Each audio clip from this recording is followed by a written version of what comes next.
Good morning friends, hope you all doing best in your nest. আজকে একটা সকাল নিয়ে অনেক দিন পরে চলে এলাম।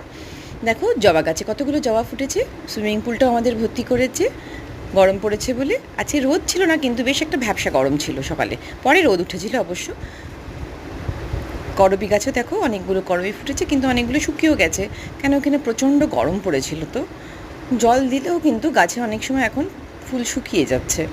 কিছু করার নেই, প্রকৃতির নিয়ম। এই হচ্ছে আমার হাজব্যান্ডের ব্রেকফাস্ট, রুটি আর পনির। এখন 8:15 বাজে। লাঞ্চ বক্স আমার প্যাক হয়ে গেছে। আমার হাজব্যান্ডের ছিল আজকে ভাত, উচ্ছে কুমড়ো ভাজা,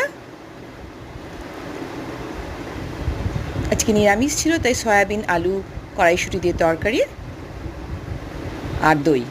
দইতে একটু মশলা দিয়েছি, একটু স্টিভিয়া চিনি দিয়েছি। ও একটু মিষ্টি মিষ্টি খেতে ভালোবাসে বলে তোমরা পারলে এই চিনি বা মিষ্টি জাতীয় জিনিসটা স্কিপ করতে পারো, আমিও খাই না।